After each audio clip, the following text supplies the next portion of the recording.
प्रश्न पूछा है कि यहाँ राजस्थान के मुख्यमंत्री का तो आदेश आया है कि परिवार नियोजन करो, अगर जिसके एक से दो बच्चे हो जाए तो उसके बाद में सरकार में नौकरी नहीं मिलेगी। तो सरकारी नौकरी से जीते और मर जाओ भैया।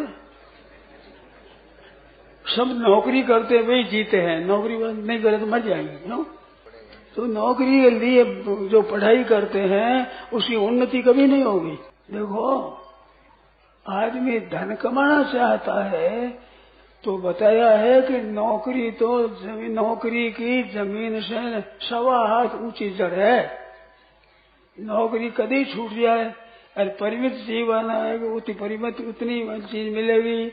व्यापार करेगा, खेती करेगा, पशुओं का पालन करेगा तो सीमित नहीं होगा। नौकरी तो सीमित होगी, चाहे 10,000 और 20,000 हो नहीं, वो सीमित ही होगी। तो सीमित काम करना है ना, वो मनुष्य के लिए बढ़िया नहीं है। यह तो पाश्चात्य शिक्षा में लॉर्ड मैकलो हुआ है, उसने ऐसी बात बताई कि अपने हिंदुस्तान को गुलाम बनाना है। इस वास्ते नौकरी की बात ही भर देते हैं स्कूलों में ही पहले से ही कि नौकरी करना है, नौकरी करना, नौकरी। नौकरी कोई इज्जतदार चीज है क्या? स्वतंत्र व्यापार करो, स्वतंत्र करो काम, जो स्वतंत्र खेती करो, व्यापार करो। और कई काम है, कोई थोड़ा ही कारीगरी का काम है कहीं भी। मैंने सुना है ये जो सुनार का काम करते हैं 200, 300, 400, 500 रुपये रोजाना का। मोटर चलाते हैं 5,000, 10,000 रोजाना का, बक्सा चलाने वाले। अब इतना रोजाना पैदा हो जाता है। इधर नौकरी में बहुत कम आदमियों को इतना मिलता है। अपने स्वयं पैरों पर खड़ा रहना चाहिए। पराधीन सुख न सुख नहीं। स्वाधीन आदमी होता है वो ठीक होता है, पराधीन को कैसे सुख होगा? नौकरी से पराधीन है, मरते आओ रखे नहीं रखेंगे। अब नौकरी की भूखा हो तो वो अपने वंश का नाश करे,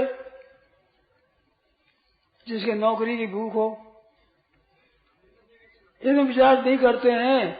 विपक्षी लोग तो कितने बढ़ रहे हैं, 60 लड़का लड़की एक है, मैंने सुना है 20 लड़का लड़की दूसरे कैसे सुना है।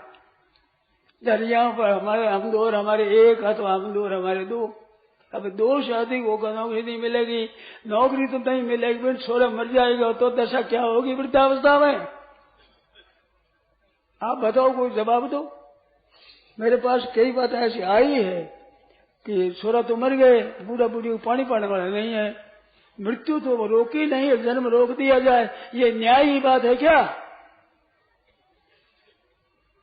रोको तो मृत्यु को रोको, जन्म को क्यों रोको? अगर ताकत हो तो मृत्यु को रोको, ये मरने नहीं देंगे, तब तो बात है ठीक। नाश करने के 2 ही उपाय है, एक तो जन्म नहीं देना, एक कत्ल कर देना। गायों का, पशुओं का। प्रश्न पूछा है कि यहाँ राजस्थान के मुख्यमंत्री का तो आदेश आया है कि परिवार नियोजन करो, अगर जिसके एक से 2 बच्चे हो जाए तो उसके बाद में सरकार में नौकरी नहीं मिलेगी। तो सरकारी नौकरी से जीते और मर जाओ भैया। सब नौकरी करते हुए जीते हैं, नौकरी नहीं करे तो मर जाएंगे क्यों? तो नौकरी के लिए जो पढ़ाई करते हैं उसकी उन्नति कभी नहीं होगी। देखो, आदमी धन कमाना चाहता है तो बताया है कि नौकरी तो नौकरी की जमीन से 1.25 हाथ ऊंची जड़ है। नौकरी कभी छूट जाए और परिमित जीवन आएगा, उतनी चीज मिलेगी। व्यापार करेगा, खेती करेगा, पशुओं का पालन करेगा तो सीमित नहीं होगा। नौकरी तो सीमित होगी, चाहे 10,000 और 20,000 हो नहीं, वो सीमित ही होगी। तो सीमित काम करना है ना, वो मनुष्य के लिए बढ़िया नहीं है। यह तो पाश्चात्य शिक्षा में लॉर्ड मैकलो हुआ है, उसने ऐसी बात बताई कि अपने हिंदुस्तान को गुलाम बनाना है। इस वास्ते नौकरी की बात ही भर देते हैं स्कूलों में ही पहले से ही कि नौकरी करना है, नौकरी करना, नौकरी। नौकरी कोई इज्जतदार चीज है क्या? स्वतंत्र व्यापार करो, स्वतंत्र करो काम, जो स्वतंत्र खेती करो, व्यापार करो। और कई काम है, कोई थोड़ा ही कारीगरी का काम है कई भी। मैंने सुना है ये जो सुनार काम करते हैं 200, 300, 400, 500 रुपये रोजाना का, मोटर चलाते हैं 5,000, 10,000 रोजाना का, बक्सा चलाने वाले। अब इतना रोजाना पैदा हो जाता है। इधर नौकरी में बहुत कम आदमियों को इतना मिलता है। अपने स्वयं पैरों पर खड़ा रहना चाहिए। पराधीन सुख न सुख नहीं। स्वाधीन आदमी होता है वो ठीक होता है, पराधीन को कैसे सुख होगा? नौकरी से पराधीन है, मरते आओ रखे नहीं रखेंगे। अब नौकरी की भूख है हो तो वो अपने वंश का नाश करे, जिसके नौकरी की भूख हो। इन्हें विचार नहीं करते हैं। विपक्षी लोग तो कितने बढ़ रहे हैं, 60 लड़का लड़की एक मैंने सुना है, 20 लड़का लड़की दूसरे कैसे सुना है। यहाँ पर हमारे हम दो और हमारे एक है, तो हम दो और हमारे दो। अब 2 शादी होगा नौकरी नहीं मिलेगी, नौकरी तो नहीं मिलेगी, फिर छोरा मर जाएगा तो दशा क्या होगी वृद्धावस्था में? आप बताओ, कोई जवाब दो। मेरे पास कई बात ऐसी आई है कि छोरा तो मर गए, बूढ़ा बूढ़ी को पानी पाने वाला नहीं है, मृत्यु तो रोकी नहीं है, जन्म रोक दिया जाए, ये न्याय की बात है क्या? रोको तो मृत्यु को रोको, जन्म को क्यों रोको? अगर ताकत हो तो मृत्यु को रोको, ये मरने नहीं देंगे, तब तो बात है ठीक। नाश करने के 2 ही उपाय है, एक तो जन्म नहीं देना, एक कत्ल कर देना। गायों का पशुओं का तो नाश कर रहे, इसमें तो खत्म कर रहे हैं, अरे दिन मरना नहीं दे रहे हैं, तो इसका नाश का उपाय है 2। मैं किसी से विरोध नहीं करता, बैर नहीं करता हूँ, विरोध करता हूँ नीति का। किसी से मेरे बैर नहीं है, और आप भी आशीर्वाद दो कि मैं किसी से बैर न करूं। बैर करने वाला अपना नुकसान करता है, बैरी का नुकसान तो कभी उसका अवसर मिलेगा तो होगा। मार बाप के बख लगे तो मारेगा, नहीं क्या करेगा? मारने वाला मार नहीं सकता, तो मारने में तो फिर परंपरा है। पैदा करो अथवा उन्नति करो, जगह जगह पुत्र के लिए भगवान कृष्ण ने तपस्या करी है कि मेरे पुत्र हो जाए। दिलीप ने तपस्या करी है, कई राजा महाराजाओं ने, अच्छे पुरुषों ने पुत्र के लिए प्रार्थना करी है। आज पुत्र का नाश करना, आप विचार करो।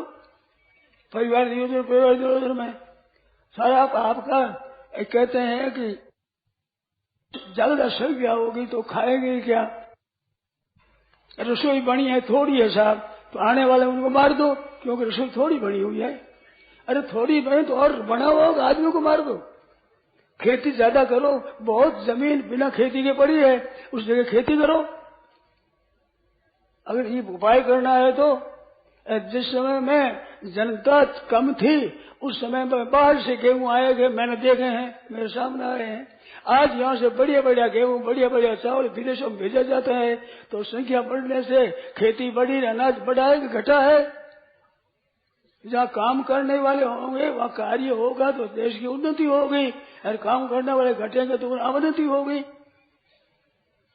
उत्पादन ज्यादा होने से ही तो वृद्धि होती है। काम करने में कानून ऐसे बना देंगे 8 घंटा करो, 10 घंटा, इतना ही काम करो, बंद कर दो। अब काम करो मत और परिवार नाश करो। अब नहीं, हमारे तो समझ में आती नहीं है। मैं तो 25-30 वर्षों से कह रहा हूँ। मेरे को तो मित्र कहते थे तुम्हारे को कैद कर, तुम राजद्रोही हो। हम राजद्रोही है ही नहीं, हमारे भीतर में द्रोह है ही, बैर है ही नहीं। अरे है तो आप आशीर्वाद दो, बैर मिट जाए, ऐसी कृपा करो आप, मेरे हृदय में राग द्वेष मिट जाए, बैर विरोध मिट जाए। जब मैं इनको रखना नहीं चाहता हूँ, क्यों बैर रखने वाले का कल्याण नहीं होता। अगर उसका अरे कल्याण, मैं तो कल्याण का चाहने वाला हूँ, आपका भी मेरा भी सब कल्याण हो, मैं बैर क्यों करता हूँ? और नीति का विरोध तो चेले और गुरु के हुआ है। वेद व्यास महाराज तो उत्तर मीमांसा लिखते हैं और जैमिनी उनके शिष्य पूर्व मीमांसा लिखते हैं। वो कर्म कांड का है, जन्म मरण में जाने वाला, वो जन्म मरण में रहित करने वाला। तो गुरु और चेलों के मतभेद है, मतभेद में कोई दोष नहीं है। आप इतना ही चाहते हो कि हमारे ज्यादा संतान न हो तो आप संयम करो। भोगेच्छा तो बढ़ाना और चंचलता को घटाना दोनों अनर्थ है। संयम करो, हम साथ हैं उनमें, एक दो के सिवाय हम नहीं चाहते संतान, संयम रखो। उसके साथ हम हैं। मार व्यभिचार बढ़ रहा है, अनाचार बढ़ रहा है, अत्याचार बढ़ रहा है, भोगेच्छार भोग प्रवृत्ति ज्यादा बढ़ रही है और संख्या को कम करोगे। ये तो क्या है कि भोगेच्छा को प्रबल करना है। जो मेरा काम है कि जीव का उद्धार करो, तो उद्धार से बिल्कुल क्या है कि संसार के भोग और संग्रह यह दो चीज खास बाधक है। परमात्मा की प्राप्ति में भोग और संग्रह ये करना महान बाधक है, महान बाधक है, महान बाधक है। दूसरे अध्याय 44वें श्लोक मिलेगा गीता में, भोगे ईश्वरीय प्रसक्ता नाम। भोग और ऐसे संग्रह ऐसे जो आसक्त है उनकी परमात्मा की प्राप्ति के लिए निश्चय नहीं हो सकता। तो भोगेच्छा को तो रात दिन बढ़ा रहे हैं, ये मनुष्य का काम है। पशुओं में तो वक्त वक्त पर होता है, मनुष्य में 12 महीना होता है। गधा होता है वो श्रावण में होता है, कुत्ता होता है कार्तिक में होते हैं, बिल्ली होती है बाघ में होती है, और मनुष्य 12 महीना है। और फिर खुली कर दो, ऑपरेशन करा लो, नसबंदी करा लो, और भोगो खूब बढ़ो जल्दी। जितना अधिक भोगेगा जितना बहेगा जल्दी मरेगा, या जल्दी मरेगा जितनी संख्या कम हो जाएगी तो बस ठीक है।